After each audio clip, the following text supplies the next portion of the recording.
오늘은 여호와의 말씀대로라는 제목으로 말씀을 전하겠습니다. 솔로몬이 죽고 나서 그 아들 르호보암이 이제 왕이 되었을 때, 솔로몬이 죽고 나서 르호보암이 왕이 되었을 때, 이스라엘은 모두 12지파죠. 12지파에 속하지 않은 백성은 없습니다. 그런데 12지파 가운데에 10지파가, 대다수가 이 르호보암에게 반기를 들게 됩니다. 이 백성들이 르호보암에게 반기를 든 이유가 바로 솔로몬 때문이었습니다.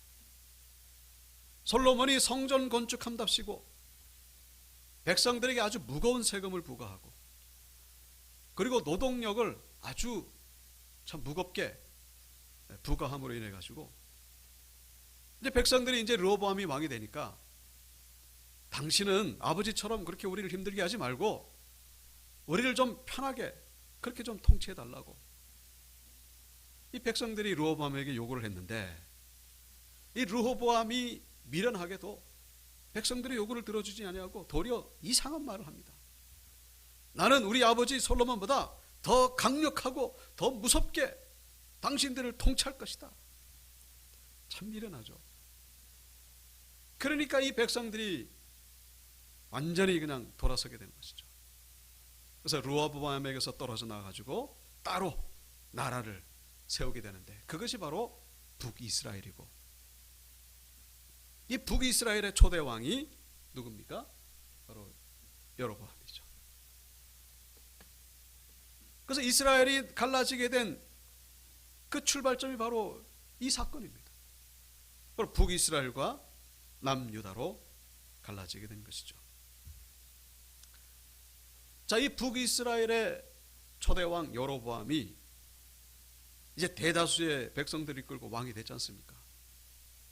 근데 마음속에 염려가 되는 부분이 하나 있었는데, 그게 뭐였냐면은 이 성전이 예루살렘에 유일하게 하나 있다 보니까 절기 때만 되면은 북이스라엘에 있는 백성들도 남유다 예루살렘에 가가지고 제사를 드리고 올라오는 것입니다. 이때 당시에는 뭐 북이스라엘 남유다 사이에 무슨 철조망 같은 그런 경계선이 없었던, 그런 뭐 우리나라 같이 그런 DMZ 있고 뭐 그런 게 아니고 얼마든지 자유롭게 왕래하는. 자, 여로보암이 그것을 보고서 야, 이거 점점 시간이 지나다가 이 백성들의 마음이 저 남유다 르호보암에게 다 뺏기는 거 아니겠는가. 여로보암이 염려한 나머지 백성들 예루살렘에 못 가게 합니다. 대신에 이 베델과 그리고 단에다가, 그러니까 북이스라엘 대부분의 북이스라엘 땅이죠. 여기 조금만 이제 남유다 땅이죠. 그러니까 북이스라엘 맨 하단, 그리고 북이스라엘 맨 북단 두 군데, 단과 베델에다가 이제 성전 비슷한 것을 세워놓고, 야, 여기서 제사를 드려라. 예루살렘에 가지 마라. 자, 그런데 이 백성들이 놀라운 것은 뭐였냐면은, 가서 제사를 드리려다 보니까 어떤 금송아지 우상이 서 있는 겁니다. 여로보암이 이 베델과 단에다가 금송아지 우상을 만들어 놓고, 이것이야말로 우리 백성들을 저 애굽에서 이끌어낸 참된 여호와 하나님이다. 그 우상을 섬기기 시작한 것이죠. 그래서 하나님께서는 남유다에 있는, 오늘 본문에 이제 이름은 안 나옵니다. 하나님의 사람으로 나오는데, 이 하나님의 사람을 이 베델에 보내서 이 여로보암을 책망하는 그런 내용이 이제 오늘 본문에 나오는 것을 보게 됩니다. 자, 이때 마침 여로보암이 베델에 와가지고 이 베델에서 금송아지 우상에게 이제 제사를 드리고 있을 때에 하나님의 사람이 나타나서 하나님의 말씀을 선포하는 것이죠. 하나님의 말씀이니라 그러면서, 먼 훗날에 남유다의 다윗의 후손 가운데에 요시아라는 왕이 나와가지고 당신 여로보암의 무덤 위에서 이 금송아지 섬기는 제사장들을 제물로 드릴 것이고 제사장들의 뼈를 불태울 것이다. 그리고 그 징조로, 그것이 증거임을, 거기에 대한 증거로서 이 제단이 갈라지고 그리고 재가 쏟아질 것이다. 그렇게 하나님의 말씀을 외칩니다. 자, 여로보암 입장에서는 열받는 것이죠. 저놈이 어디라고 감히. 그래가지고 저놈 잡아라 그러면서 이제 이 손을 딱 뻗는 순간에 손이 뻣뻣하게 굳어버리고 오므라지질 않습니다. 그와 동시에 이 하나님의 사람이 말한 대로 제단이 갈라지고 재가 막 쏟아집니다. 자, 그러니까 그 즉시 이 여로보암이 두려움이 임하게 된 것이죠. 정말로 저 사람이 말한 대로 이루어지네. 그러니까 그 즉시 그때부터 이제 고분고분해지기 시작하는 것이죠. 하나님의 사람이여, 당신이 기도해가지고 내 팔을 좀 고쳐달라고. 그래서 이 하나님의 사람이 기도해가지고 즉시로 낫게 됩니다. 자, 여로보암이 이 하나님의 사람을 회유하려고 우리 집에 가가지고 내가 당신에게 예물을 줄 것이다. 그랬더니 하나님의 사람이 이런 지하에 거절하죠. 내가 이곳에 올 때에 하나님께서 떡도 먹지 말고 물도 마시지 말고 왔던 길로 아닌 다른 길로 돌아가라고 말씀하셨기 때문에 내가 당신과 갈 수 없어. 그러면서 이 하나님의 사람이 다시 남유다로 돌아가게 됩니다. 자, 그런데 한편 이제 11절부터 이제 내용이 좀 바뀌죠. 이제 카메라 앵글이 좀 이렇게 다른 데로 돌아갑니다. 자, 이 사건이 일어난 것이 베델이죠. 이 베델에 또 한 늙은 선지자가 살고 있었습니다. 북이스라엘 사람이죠. 늙은 선지자. 근데 이 늙은 선지자의 아들들이 이 베델 제단 사건이 있던 현장에 있다가 그 모든 것을 보고서 이 아버지 늙은 선지자에게 다 얘기를 해줍니다. 그랬더니 이 이야기를 들은 이 늙은 베델의 선지자가 그 하나님의 사람, 남유다에 왔다가 돌아가는 그 남유다 사람을 쫓아갑니다. 쫓아가가지고 그 상술에 남아있는 것을 어떻게 딱 만나가지고 당신이 하나님의 사람이냐고. 내가 맞다고. 그럼 우리 집에 가가지고 내가 떡을 좀 드릴 테니까 같이 가자고. 그랬더니 하나님의 사람이 떡으로 동일하게 대답하죠. 나는 떡도 먹지 말고 물도 마시지 말고 왔던 길로 아닌 다른 길로 돌아가라고 하나님께 말씀드렸기 때문에 내가 갈 수 없다고. 자, 그런데 이 늙은 선지자가 거짓말을 합니다. 나도 선지자고 하나님이 나에게 분명히 말씀하셨는데 당신을 데려다가 우리 집에서 떡을 먹이라고 했다고. 이 하나님의 사람이 그 얘기를 듣고 딱 속습니다. 그래서 따라가죠. 이 늙은 베델 선지자의 집에 따라가서 떡을 먹는데 속아서 떠나가는 거예요. 근데 떡을 먹는 순간에 진짜 하나님의 말씀이 이 늙은 선지자에게 임하게 됩니다. 그래서 늙은 선지자를 통해서 이 떡을 먹는 하나님의 사람에게 책망을 하시죠. 너는 왜 떡도 먹지 말고 물도 마시지 말고 왔던 길로 아닌 다른 길로 돌아가라 했는데 너는 왜 여기서 떡을 먹느냐? 너는 반드시 불행한 죽음을 맞이하게 될 것이다. 자, 그리고 나서 이제 이 하나님의 사람이 식사를 마치고 나귀를 타고 남유다로 돌아가다가 어떤 일이 벌어집니까? 사자를 만나서 사자에게 죽임을 당했다고 하는 그런 이야기가 이 열왕기상 13장에 나오고 있습니다. 자, 이 열왕기상 13장에 좀 약간의 복잡할 수 있는 이 말씀하고 도대체 우리하고 무슨 상관인가? 이 성경에 좀 이 해석하기 어려운 그런 부분들이 있는데 이 열왕기상 13장이 그 중에 하나인 그런 장입니다. 해석하기가 쉽지 않은 이 남유다에 와서 왔던 이 하나님의 사람이 떡을 먹었다고 이렇게 사자에게 죽을 수 있단 말인가? 그리고 이 베델의 늙은 선지자의 정체는 도대체 뭔가? 왜 거짓말을 했을까? 나중에 보면 이 베델의 선지자가 또 하나님의 사람 죽은 거에 대해서 아주 통곡을 합니다. 아주 슬퍼하고. 이게 뭐 도대체 내용이 어떤 것인지. 이 열왕기상 13장을 해석할 수 있는 중요한 구절이 하나 있습니다. 그것이 바로 여호와의 말씀대로라는 구절입니다. 오늘 말씀의 제목이죠. 여호와의 말씀대로, 혹은 여호와의 말씀으로. 1절에도 나오죠. 1절에 보시면은 여호와의 말씀으로 말미암아. 2절에도 나옵니다. 여호와의 말씀으로 외쳐 이르되. 1절과 2절에만 나오는 것이 아니라 이 13장에 9절에도 나오고 5절에도 나오고 17절, 18절, 20절, 21절, 26절, 32절 모두 10번에 걸쳐서 나오는 것을 보게 됩니다. 여호와의 말씀으로. 여호와의 말씀이라고 하는 이 반복되는 구절이 이 열왕기상 13장을 해석할 수 있는 중요한 구절이다. 여호와의 말씀으로라고 하는 것이 중요한 이유는 뭐냐? 하나님의 말씀은 반드시 성취가 된다는 것입니다. 하나님의 말씀은 공중에 흩어지는 것이 아니라, 메아리로 없어지는 것이 아니라 반드시 이루어지게 된다는 것을 열왕기상 13장에서 말씀해 주고 있는 것이죠. 말씀은 이루어진다.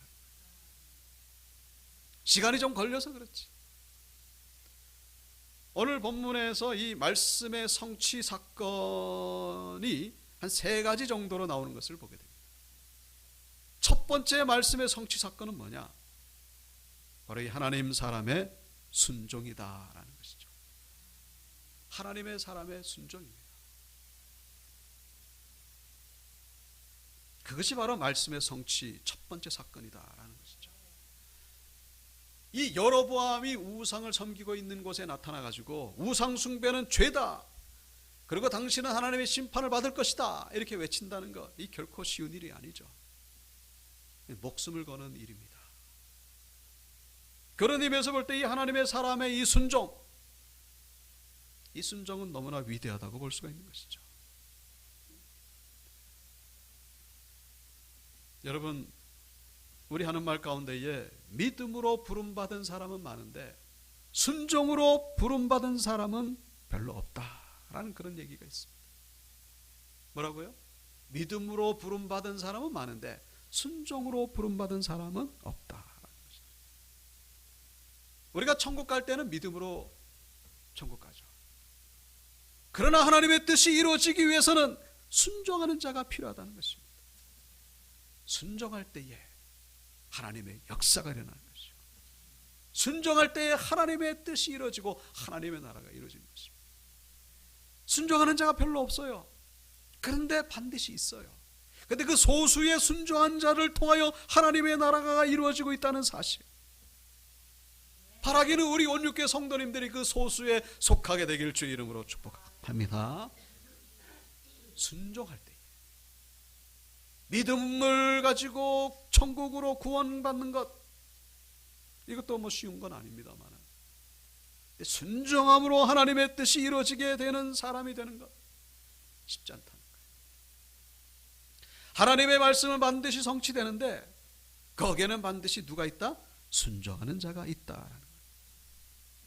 순종하는 자를 통하여 하나님의 말씀이 이루어지고, 말씀이 이루어질 때에 역사가 일어나게 된다, 그런 얘기죠. 이 하나님의 사람이 이 베델에 나타난 이유는 뭡니까? 바로 이 여로보암을 돌이키게 하기 위해서, 여로보암을 책망하기 위해서.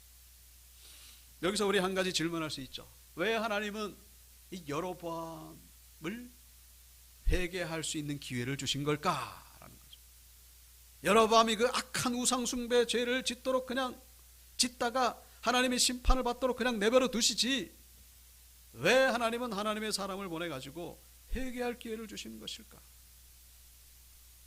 그 이유는 다른 것이 아니라 바로 이 여로보암도 원래는 하나님의 사람이었기 때문에 그렇다는 것입니다. 이 여로보암이 북이스라엘의 왕이 된 것은 하나님의 뜻이었습니다. 우연히 된 게 아니에요. 열왕기상 11장, 그러니까 오늘 본문 전전장이죠. 거기 보시면 솔로몬이 이미 죽기 전에, 솔로몬 때에 이 솔로몬이 하도 하나님 앞에 범죄를 하다 보니까 하나님이 이 나라를 분열시키기로 작정하시고 10지파를 이 여로보암에게 주실 것을 이 아히야 선지자를 통해서 옷을 찢어가지고 열 조각을 이 여로보암에게 주죠. 이런 퍼포먼스를 통해서 하나님이 알리신 적이 있습니다. 그러니까 여로보암이 북이스라엘의 왕이 된 것이 우연히 된 것이 아니라 하나님의 뜻으로 된 거예요. 하나님의 사람이었죠. 근데 한순간에 이렇게 우상 숭배하는 자로 바뀌게 된 것을 오늘 본문은 우리에게 보여주고 있습니다. 하나님이 간섭하는 자, 하나님이 사랑하는 자는 성령으로 간섭하신다는 사실을 본문은 우리에게 말씀해 주고 있습니다. 그래서 이 하나님이 이 하나님의 사람의 모습으로 찾아오신 거예요. 여로보암 돌이키게 하시기 위해서. 너 그렇게 하면 안 된다. 근데 문제는 뭡니까? 여로보암의 반응이죠. 여로보암의 반응. 어떻게 하죠?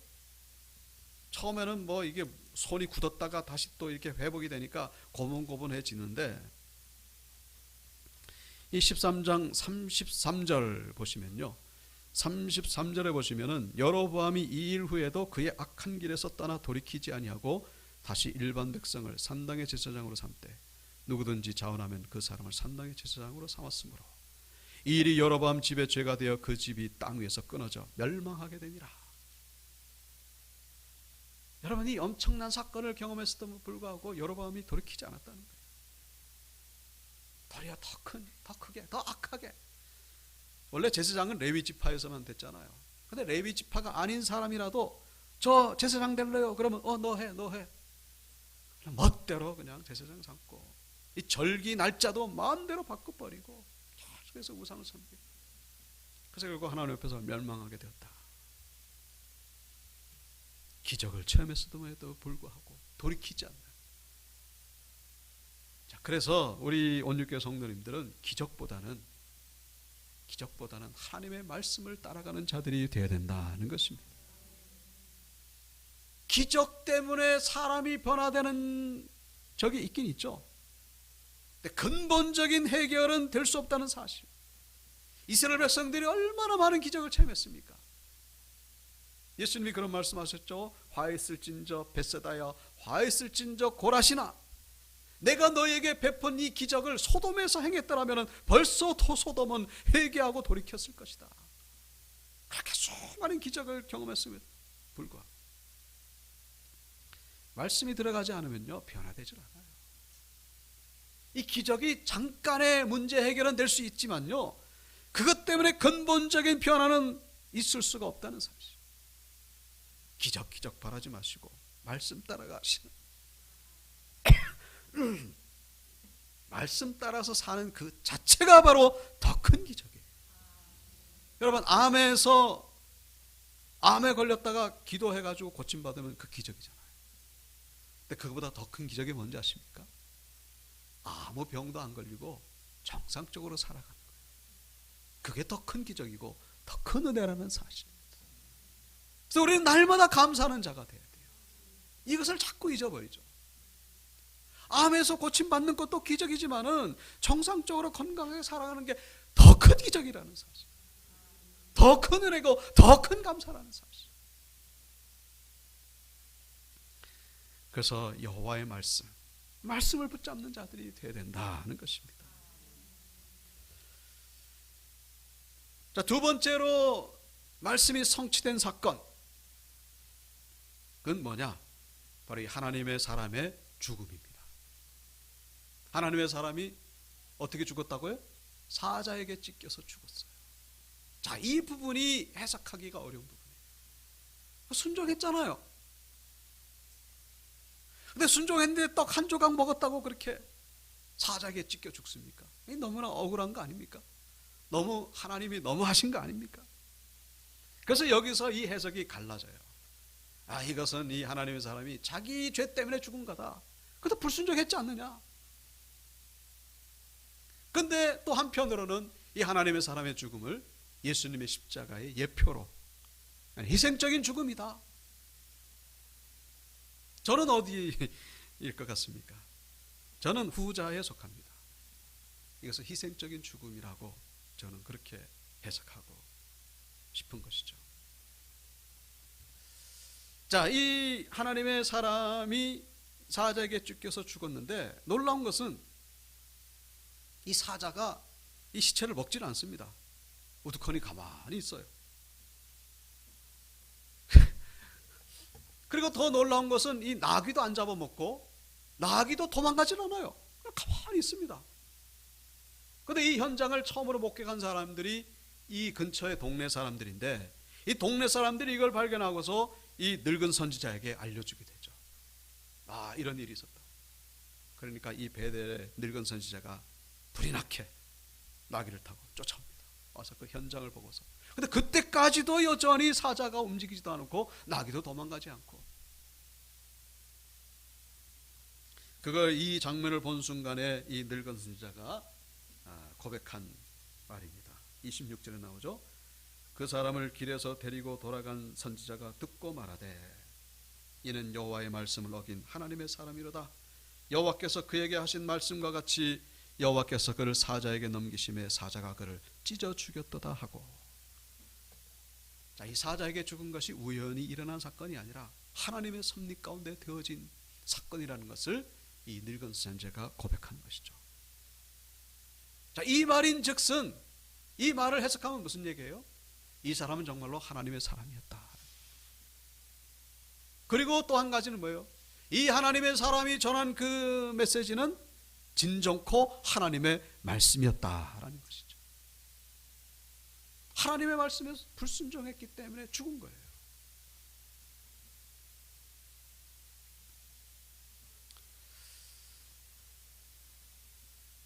자, 그래서 이제 우리는 여기서 야, 이 하나님이 너무하신 거 아닌가라고 우리가 참 고백할 수밖에 없죠. 중요한 것은 뭐냐면은 만약에 이 하나님의 사람이 죽지 않고 그냥 살아서 돌아갔더라면은 이 늙은 선지자가 이런 26절의 고백과 같이 할 수 있겠는가 하는 것이죠. 그냥 뭐 어중이 떠중이 그냥 돌아다닌 사람이 왔다가 그냥 떡 얻어먹고 돌아갔다, 아마 그렇게 생각했을 수도 있을 것입니다. 근데 죽은 현장을 보고서 이거 완전히 그냥 충격을 받고서 거기서 확신을 가지게 됩니다. 어떤 확신요? 이 사람이 정말 하나님의 사람이구나.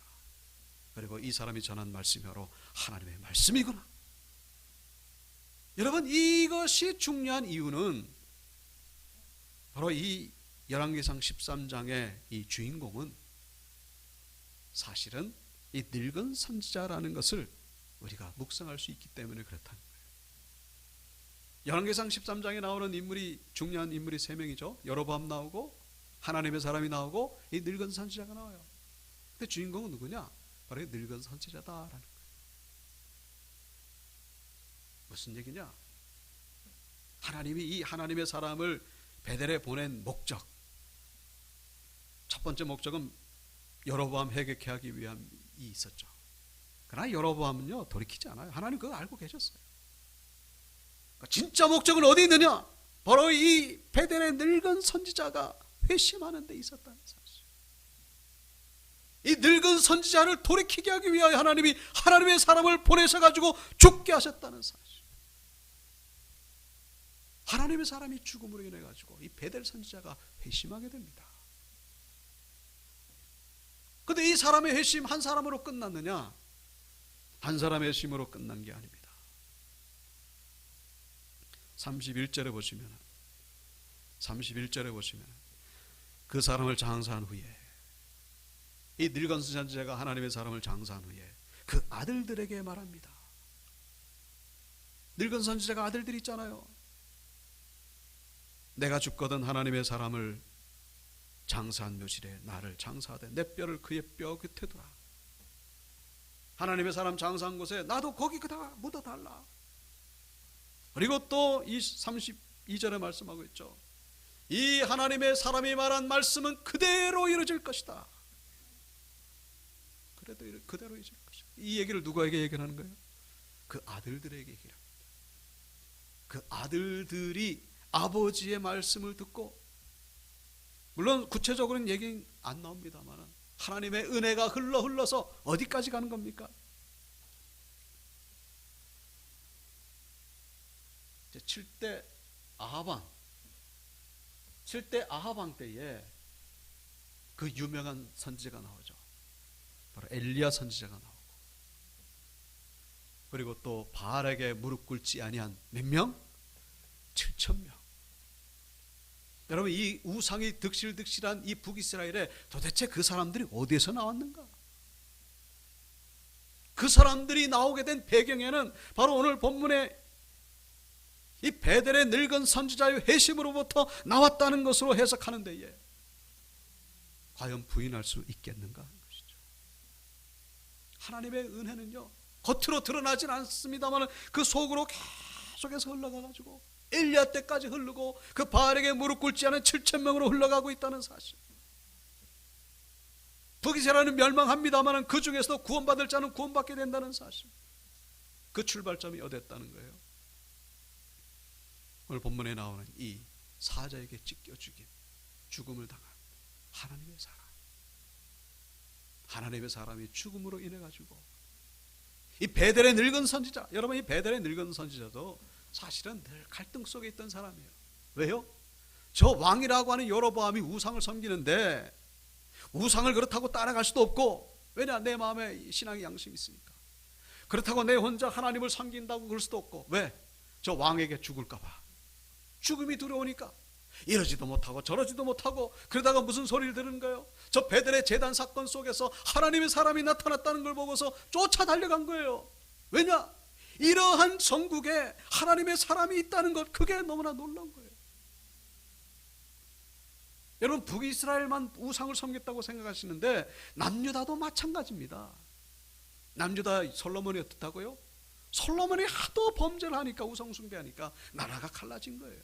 남유다나 북이스라엘이나 다 똑같은 거예요. 그 속에서 외롭게 신앙생활하고 있는 이 늙은 선지자, 그에게 들려온 소식이 충격이었던 것이죠. 근데 하나님의 사람에게 가가지고 우리 집에 가서 떡 좀 먹자고 했을 때에 하나님의 사람이 거절하잖아요. 거절하니까 이 베델의 늙은 선지자가 어떻게 합니까? 거짓말을 한 거예요. 왜 거짓말을 한 거예요? 정말로 이 사람이 하나님의 사람인지 그거를 확인하고 싶은 마음에서 이 하나님의 사람을 일부러 죽이기 위해서 데리고 간 것이 아니고 정말 알고 싶었던 거예요. 뭐를? 하나님의 사람인지, 좀 하나님의 말씀인지. 그 영적인 이 갈급함 속에서 어쩔 수 없이 거짓말을 한 거예요. 그래서 이 하나님의 사람이 죽었을 때에 이 베델의 늙은 선지자가 어떻게 합니까? 통곡을 합니다. 여기 보시면은 30절에 나오죠. 그의 시체를 자기 묘실에 두고 오호라 내 형제여 하며 그를 위하여 슬피 울었다라고 기록하고 있죠. 슬피 울었다. 이게 쇼입니까? 이게 가시입니까? 아니죠. 진심이에요. 나 때문에 이 사람이 죽었구나. 나는 정말로 이 사람이 하나님의 사람인 줄 알고 싶었을 뿐인데, 이 하나님의 사람의 죽음으로 인하여 이 베델 선지자가 회심하게, 보이지 않게 하나님의 은혜가 흘러가게 되는 계기가 되었다는 사실.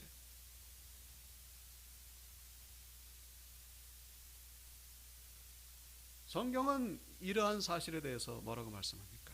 요한복음 12장 24절이죠. 우리 다 같이 읽어볼까요? 시작. 내가 진실로 진실로 하늘의 밀이 땅에 떨어져 죽지 아니하면 하늘 그대로 있고 죽으면 많은 열매를 맺느니라. 아멘. 제가 해석한 것이 무리라고 생각하십니까? 여러분, 하나님의 역사는 그렇게 흘러가는 거예요. 기적을 가지고 흘러간다기보다는 하나님의 말씀, 그리고 말씀에 순종하는, 희생하는 사람으로 인하여 그렇게 하나님의 역사는 흘러가고 있다는 사실. 1956년 1월 8일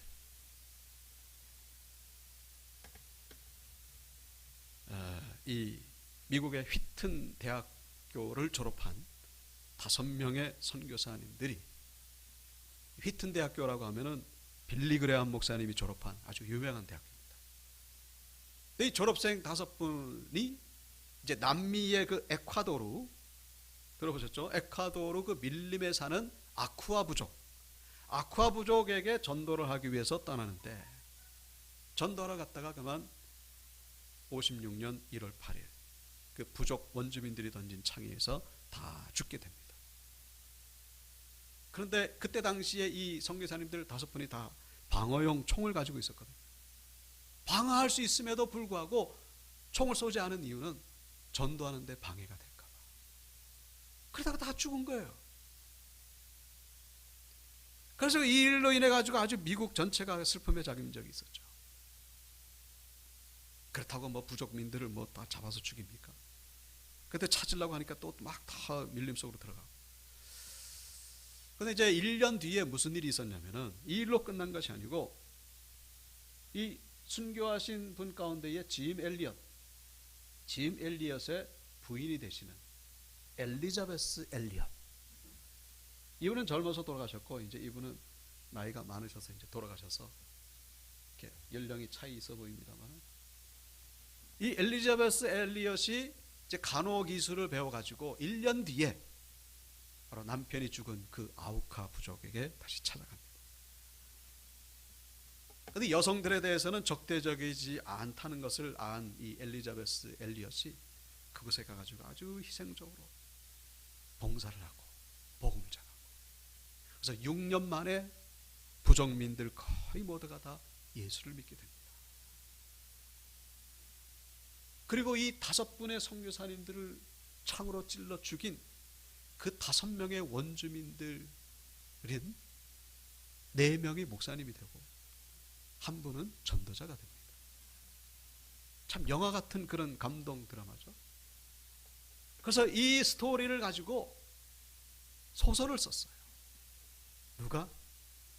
바로 네이트 세인트, 이분의 아들, 바로 스티브 세인트라고 하는 분이 소설을 썼는데, 실화 소설이죠. 그 소설의 제목이 바로 창끝이라고 하는 소설입니다. 영화로도 상영이 되었고 지금도 영화로도 나오고 있습니다. 이분이 네이트 세인트죠. 스티브 세인트, 창끝의 저자, 돌아가신 선교사님들의 아들이죠. 그 아버지를 죽인 분이 바로 이분입니다. 인카에 목사가 되셨죠.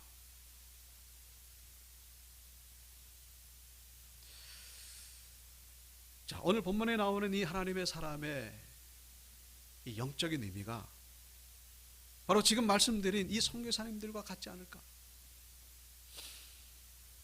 여러분, 하나님의 역사는 결코 실패가 없다는 사실을 잊지 마시기를 축복합니다. 하나님의 역사는 실패가 없어요. 선교사님들 5분 가가지고 죽었잖아요. 근데 그것이 실패가 아니라 도리어 그것이 썩는 미랄이 되었다는 사실. 오늘 본문에 이 하나님의 사람이 가가지고 복음 전하다가 돌아다가 사자에게 찢겨 죽었어요. 실패인 것 같았는데 실패가 아니라 말씀의 성취의 시작이었을 뿐이라는 사실. 자, 마지막으로 3번째 하나님의 말씀이 성취된 사건은 바로 이 하나님의 사람이 베델 제단에서 선포했던 그 말씀. 뭐라고 선포했죠? 요시야 왕이 나타나가지고 여로보암 무덤 위에서 이 제사장들의 뼈가 불태워질 것이다. 이 말씀의 성취가 열왕기하 23장에서 이루어지게 됩니다. 또한 이스라엘에게 범죄하게 한 느바세 아들 여로보암이 베델에 세운 제단과 산당을 왕이 헐고, 이 왕이 누구예요? 바로 요시야가 헐고 그 선당을 불사르고 빻아서 가루를 만들며 또 아세라 목상을 불살랐더라. 요시야가 몸을 돌이켜 산에 있는 무덤들을 보고 번뇌어 그 무덤에서 해골을 가져다가 제단 위에서 불살라 그 제단을 더럽게 하니라. 이 일을 하나님의 사람이 전하였더니 그 전한 여호와의 말씀대로 되었더라. 오늘 본문에 하나님의 사람이 전한 그대로 되었다. 요시야가 이르되 내게 보이는 저것은 무슨 비석이냐 하니 성읍 사람들이 그에게 말하되 왕께서 베델의 제단에 대하여 행하신 이 일을 전하러 유다에서 왔던 하나님의 사람이 묘실이니이다 하니라. 하나님의 사람이 죽어가지고 그 장사됐던 그곳이죠. 이르되 그대로 두고 그의 뼈를 옮기지 말라 하매 무리가 그의 뼈와 사마리아에서 온 선지자의 뼈는 그대로 두었더라. 사마리아에서 온 선지자의 뼈는 누구예요? 오늘 본문에 나오는 바로 베델의 늙은 선지자의 뼈입니다. 이 베델의 늙은 선지자는 자기 뼈를 어디다 묻어달라? 하나님의 사람 옆에 묻어달라. 이 모든 것들이 그대로 성취되었다는 것을 본문은 우리에게 말씀해 주고 있습니다. 말씀을 마치겠습니다. 사랑하는 성도 여러분, 우리가 말씀을 붙잡아야 되는 궁극적인 이유는 어디 있습니까? 말씀이 바로 우리를 천국으로 인도하기 때문에 그렇다는 것이죠. 동시에 이 말씀이 우리를 지옥으로 가는 것을 막아주기 때문이라는 사실입니다. 사랑하는 성도 여러분, 지옥에는 가지 말아야 됩니다. 아멘이십니까? 우리는 천국만 생각하는데 지옥을 잊어버릴 때가 많이 있어요. 예수 믿고 천국 가라 그러면 사람들이 어떻게 반응하죠? 아유, 여기가 천국인데요, 뭐 천국 갈 필요가 있나요? 여러분, 놀러 갈 데가 얼마나 많고 맛있는 음식도 얼마나 많고 천국 같잖아요, 사실은. 아, 천국 갈 필요 없어, 여기가 천국인데. 그 지옥은 어떻게 할 겁니까? 지옥. 성경은 분명히 천국도 있고 지옥도 분명히 있다고 말씀하고 있습니다. 지옥은 어떻게 할 거예요? 지옥은. 천국은 여기서 경험한다 할지라도 지옥은 죽잖아요. 우리는. 지옥을 막아줄 수 있는 것은 오직 하나님의 말씀밖에 없다는 사실. 말씀 붙잡지 않으면요, 그냥 뭐 어영부영 그냥 이 세상과 어울려 살다가 정신없이 떠내려가다가 지옥의 심판량에 갈 수 있다는 사실. 그래서 날마다 하나님 말씀 붙잡고 이 땅에서도 그리고 저 영원한 천국에서도 천국 백성으로 살아가시는 우리 모두가 되시길 주의 이름으로 축원합니다.